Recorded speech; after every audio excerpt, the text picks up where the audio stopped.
The bracha shehechiyonu v'kiyimonu v'giyonu l'zman hazeh has a very whole different meaning today. When I got the call from Shani, Mrs. Shani, asking me to talk tonight here, I felt very privileged and very honored. But more than that, what happened 30 days ago allows me to have incredible understanding of what happens on a day-to-day basis by those who live every day, morning and night, at Ateret Kohanim, and their incredible Kiddush Hashem and Mesiras Nefesh that they go through every day. For me, it was a matter of seconds that I faced a terrorist eye to eye. It was seconds as these bullets came flying towards me. But I thought about our brothers and sisters in Eretz Yisroel, in Yerushalayim, who live under very similar conditions on a daily basis. And to this I come here tonight to share with you not only my experience, but for you to have a first-hand appreciation of what Kiddush Hashem is and what Mesiras Nefesh is all about. This year, Pesach in San Diego is always beautiful. Having 4 days of Chol Hamoed to travel with the kids and the family to truly enjoy Pesach. Comes Achron Shel Pesach is on Shabbos. The Baal Shem Tov introduced a whole new concept about Achron Shel Pesach, that the first days of Pesach is to commemorate what happened in the past.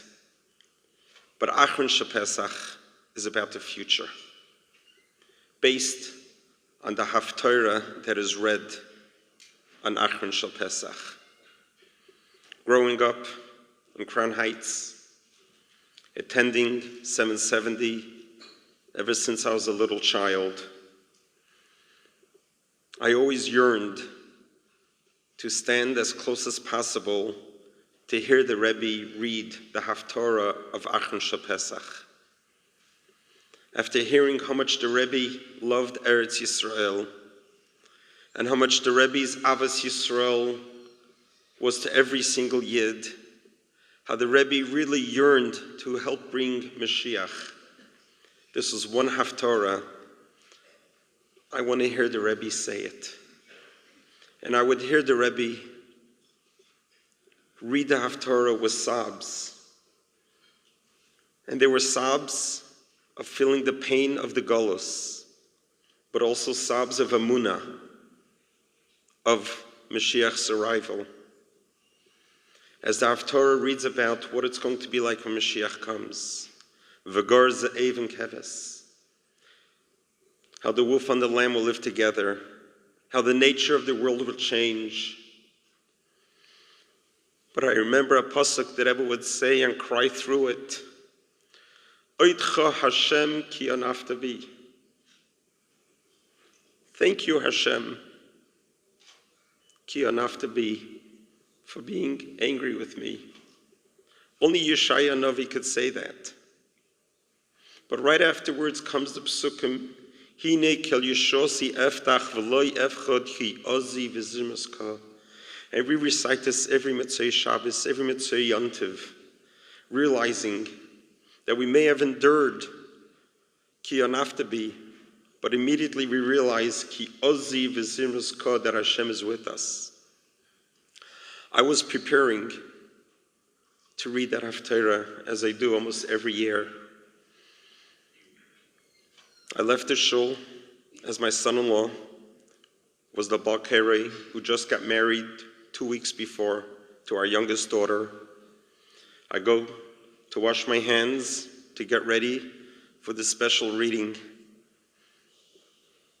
And I walk by and I see Mrs. Lori Kay in the lobby.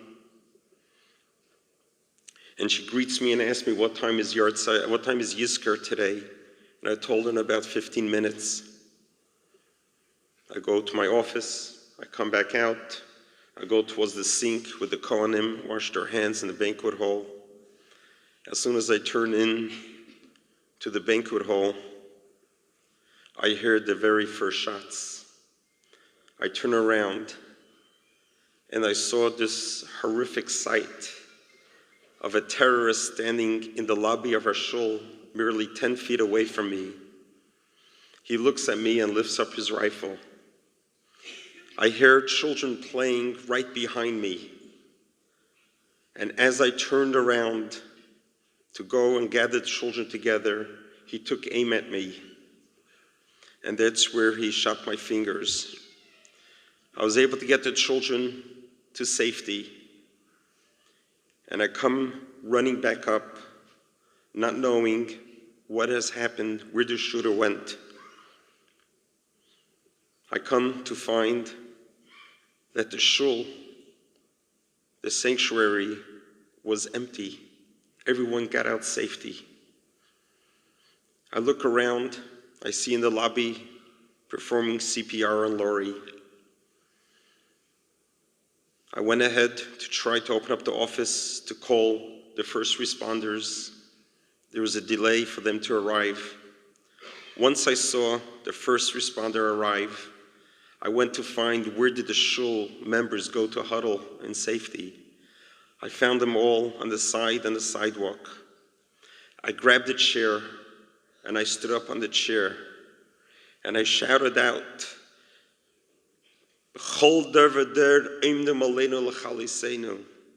this is nothing new, it's been happening in every generation. But let's not forget, HaKadosh Baruch Hu Matzilenu Miyodam. I saw the shock of fear in everyone's. The talesim were off, the yarmulkes were off their heads, they were fleeing for their lives. My moment was to give them HaKadosh Baruch Hu Matzilenu Miyodam. That what happened here in 2019 is a continuation. The same Oindem Aleinu L'Chaloseinu, we cannot forget HaKadosh Baruch Hu Matzilenu Miyodam. Only to find out later the amount of miracles that occurred one after another, and another. Only to find out that an army soldier, veteran, who was a mispalel by us, got up to run towards the shooter. But till today he cannot explain, when he arrived in the lobby, a chair went flying towards the shooter. And no one has came forward to say that they threw the chair. HaKadosh Baruch Hu Matzilenu Miyodam. The shooter did not know how to change the cartridges. He came armed with enough bullets to kill Rahman al-Hassan every single one of us. He succeeded with only one, Al Kiddush Hashem, Leah Basru v'nishmasu v'gan Eden. Their amount of miracles, one after another, was multiplied and multiplied. In addition, for my own life being spared, having bullets flying right by me, I could still feel the pressure of the force of the rifle coming towards me. A millimeter in any direction would have been fatal, chas v'shalom. But HaKadosh Baruch Hu did not want that to happen. As someone came over to me and says, Rabbi, God called you that day and you answered. And that's why you survived. And I've been thinking, contemplating. It's just 30 days ago that this all happened. Trying to make sense out of everything that happened is hard to. But 24 hours later, I'm sitting at home and the phone rings. And my brother says, the President of the United States of America wants to talk to you, Mr. Donald Trump. That it was a joke. I thought that one of my chaverim wants to cheer me up. And I answered the phone. I was waiting for the Mr. President to say, hi, this is Donald Trump. And I said, yeah, I'm Frank Sinatra. But I answered the phone, and I hear his voice. And Rabbi Goldstein, this is Mr. Donald Trump. And then I realized this is for real. I'm sitting in my house on my couch, all farvezhet, not knowing what's up or down, right or left. And the President of the United States of America is calling me. And he started off saying, I want you to know how we're offering you our sympathy and our condolences. I'm so sorry what happened to you. And he went on to continue on saying, you know how much I love the Jewish people. My daughter is Jewish, my granddaughters are Jewish, my son-in-law is Jewish. You know what I've just done for Israel with the embassy. You know what I have done with the Golan Heights. And the conversation just started to roll. And I responded to him and saying, Mr. President, I want you to know how much we appreciate everything you have done for Jewish people. No other president before has ever done as much as you have done. I want you to know how much appreciative we are to you. And then he says, Rabbi Goldstein, what do you think? What can we do to change this? What can we do to stop this? And the only thing that came to my mind then was an initiative that the Rabbi introduced when Ronald Reagan was shot. And together, Ronald Reagan, Alavdol, the Rebbe, wanted to introduce the concept of a moment of silence in the public schools. We need to reintroduce the concept of godliness into the American homes. And the president showed a great interest in that. And the conversation continued for about 15 plus minutes. At the end of the conversation, I said, Mr. President, I'd love to meet you in person one day. And he says, let me see what I could do. 24 hours later, I get an email that I'm invited to come to the Rose Garden for a National Day of Prayer. I got a call, this time from the president, and I responded. We went to Washington about 15 minutes before the event was supposed to start. Mr. Avi Berkowitz, he's the chief of staff for Jared Kushner, calls me, my brother and my son, says, follow me into the White House. I meet there Mr. Mike Pence and his wife, and he offers his condolences. And within 3 minutes, I see the president and his wife walks down the hallway. And he sees me right away, and he gives me such warm words, welcoming me to the White House. And after a few minutes, he says, you know, I like you. Why don't you come to the Oval Office? And that's how Donald Trump works.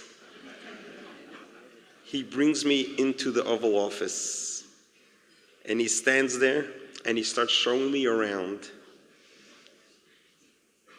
And he asks me to sit down. And I told him that I stand in the presence of great people, and I wanted to discuss with him a few things. And I looked at his eyes, and I said, Mr. President, I want you to know that you are an agent of God. You are a messenger from God into this Oval Office for all that you have done for Israel and for all that you continue to do for the Jewish people. And it was kind of a review of our conversation on the phone, but we had more time to talk about it. And then I spoke about the moment of silence. And then he asked me, where did you come from? I said, I'm from Brooklyn, New York. So he says, what? What area? I'm from Queens. I said, I'm from Crown Heights. And then he asked me, who's your inspiration? So I just happened to have a picture of the Rebbe in my pocket. Moment of silence was an idea that Ronald Reagan and the Rebbe had together. He took the picture and he says, come to the desk. I want to have a picture with you and me at the desk. We went out to the Rose Garden afterwards, and he asked Ivanka to escort me out to the Rose Garden. As we came to the Rose Garden, Ivanka asked me to go first, and I told her, woman goes first, and she says, no, a rabbi goes first. And I said, my mother told me ladies always go first. So she went. And the rest you all know what happened. What you didn't know is our meeting in the Oval Office. But I share this with you today because we're living in a paradox of time. We're living in the most prosperous time, such advances in technology and medicine like never before, but we're also living in very, very dark, difficult times. What happened to me just 30 days ago in our Chabad house, in our sanctuary, in our Beis HaMikdash, such cheshech, such darkness, such hate, such sinna came, but that was just momentarily. Very quickly Hashem pushed that away and showed us his amazing nisim v'neflois, that till today I'm overwhelmed by the chesed and the kindness that Hashem has showed us.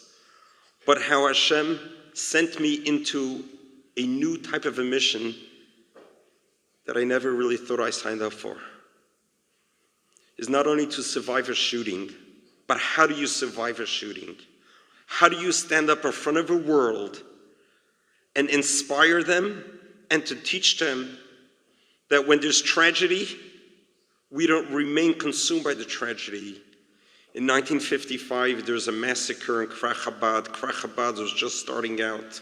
5 students got murdered in the middle of davening. And the Rabbi was just heartbroken over that. And we know how much the Rabbi loved the Eretz Yisroel. And starting Kfar Chabad was no easy task in the 50s. But immediately, the Rabbi said, let's establish Yad HaChamisha. Let's build Kfar Chabad wider and bigger. Let's get stronger and greater. This was the attitude that I grew up with. And this is the message that I want to share with all of you here today that are supporting Ateres Kohanim, to realize that you are supporting a Mosid that every day faces what I faced in our shul. This is a Mosid, an institution that it's doing Yeshiva Aretz like no one else is doing. The concept of being able to expand the borders of Yerushalayim and the ability to acquire as much property that has always been ours and to expand it with yeshiva and kol, the amount of limit HaTorah and tefillah and chesed that's happening from there is parallel to none. And to those of you who will be hearing this or are hearing this in Eretz Yisrael, I want you to know that I feel now a connection with you. The empathy of your sacrifices is experienced by myself and my community. And that's why I'm here tonight, to thank you for your Mesiras Nefesh, to thank everyone here for you supporting this amazing organization, that HaKadosh Baruch Hu should give us the bracha, that this should be the last tzara that Bnei Yisrael has ever heard, that just like the Rebbe taught me, I was 17 years old, the Rebbe sent me a letter when I was a student in yeshiva, and the last line of that letter was, Ve'im ma'at decha harbe cheshech, kol shkein harbe If a little bit of light pushes away a little bit of darkness, how much more so. Did I know that so many years later, that's going to be my tagline that came out of my neshama on the lawn of the White House and wherever I go, to teach the world, let's push away the darkness. We can do it, and we can do it with as much maisen tovim, with such much chesed and that ultimately we'll see the light of Mashiach b'mehera b'meinu speedily in our days. Amen.